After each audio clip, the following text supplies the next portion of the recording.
Cuat lagi rencana perombakan dana pensiun untuk aparatur sipil negara. Bisa saja dapat 1 miliar langsung atau malah dapat 20 juta per bulan. Yang mana pilihan netizen? Yang pasti akan kita kupas lebih dalam di menanti skema baru dana pensiun PNS.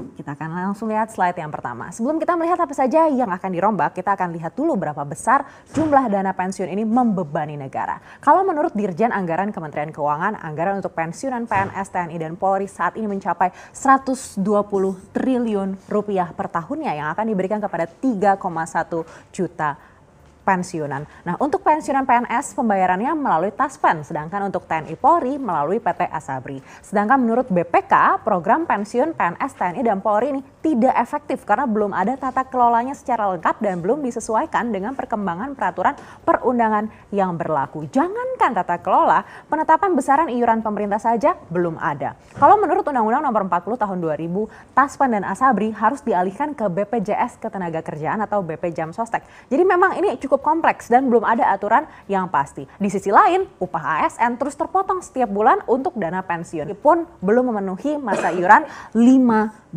tahun dan APBN akan tetap menanggung biaya sampai istri dan suami ditambah dengan 2 anak. Tapi ini ada syaratnya juga ya, untuk anaknya maksimal 25 tahun dan belum menikah dan belum bekerja. Jadi memang potongannya lebih besar tapi manfaatnya juga lebih banyak sampai keluarganya juga mendapatkan tanggungan. Nah, kita bandingkan dengan swasta. Kalau di swasta ini iuran jaminan pensiun itu dibayar sebesar 3% dari upah per bulan, ditanggung oleh perusahaan 2% dan 1% ditanggung oleh peserta. Tapi ya jelas tidak ada tanggungan untuk anak istri ya. Tapi poinnya adalah yang membayar iurannya itu adalah dua pihak begitu ya. Nah, kalau dalam PP 45 tahun 2015 disebut harusnya ada kenaikan iuran maksimal 3 tahun. Tapi prakteknya sampai sekarang tidak ada kenaikan. Jadi ada beberapa opsi yang saat ini tengah dikaji oleh pemerintah. Yang pertama adalah pay as you go. Nah, ini yang saat ini dianut. Jadi pembayaran uang pensiunan ASN 100% dibayarkan dari APBN setiap tahunnya. Sudah saya jelaskan sebelumnya tadi. Nah, skema baru yang ingin diterapkan adalah fully funded. Jadi dengan skema ini nantinya pembayaran pensiun akan dibayar patungan antara ASN dan pemerintah. Jadi kalau saat ini pensiunan eselon 1 ini hanya mendapat sekitar 4,5 sampai 5 juta rupiah per bulannya. Nah, skema ini memungkinkan pensiunan ASN mendapat lebih besar. Mungkin eselon 1 diperkirakan bisa mendapat 20 juta rupiah per bulannya, atau malahan bisa juga langsung dicairkan di awal dan langsung mendapatkan 1 miliar rupiah begitu misalnya. Nah, ini masih terus digodok seperti apa yang paling baik dan jelas menciptakan pro kontra juga. Salah satu anggota DPR mengatakan pembayaran langsung 1 miliar di awal ini berpotensi lebih memberatkan negara dan juga berbahaya karena tidak semua orang bisa mengelola uangnya dengan baik. Selain itu juga sempat ada usul untuk membuka cakupan program DAPEN ini juga untuk pekerja informal. Jadi iurannya bisa disamakan misalnya dengan upah minimum regional dan dipotong 3% begitu untuk iuran pensiun. Jadi misalnya upah minimumnya yaitu 5 juta rupiah begitu, lalu dikali dengan 3%. Jadi besaran iuran yang harus dibayar adalah Rp150.000 oleh pekerja informal. Tapi ini masih terus dikaji. Tapi yang sudah pasti adalah sudah masuk dalam prolegnas. Seperti apa? Kita akan cek slide berikutnya. Jadi memang diakui oleh pemerintah kalau institusi pengelola dana pensiun yang ada saat ini tidak memegang peranan yang signifikan pada perkembangan industri keuangan di Indonesia.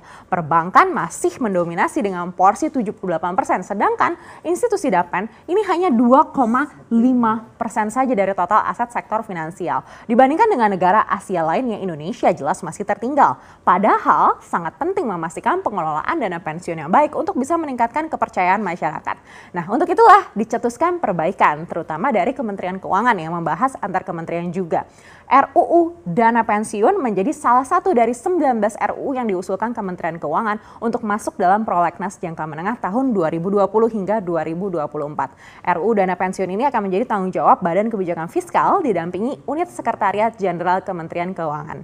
Diharapkan dengan adanya undang-undang ini maka industri dana pensiun tidak stagnan dan tingkat partisipasi masyarakat bisa tumbuh pesat. Tujuannya selain membangun sistem pensiun yang lebih optimal juga bisa meningkatkan iklim investasi dan juga mengakumulasi dana jangka panjang dan berkesinambungan. Orang yang dapat ratusan juta aja ada kok. Jadi kalau begitu mestinya logikanya bisa jadi. Kalau dia bekerja cukup lama, mencapai pangkat yang cukup tinggi dan komponennya itu oke, Bisa. Karena kalau dari sisi investasi kita nggak ada keraguan sama sekali untuk itu. Dari sisi investasi itu kita bisa berinvestasinya bagus. Investasi kita tinggi, rata-rata setahun itu 8-9%, maka di atas 9%. Jadi bisa.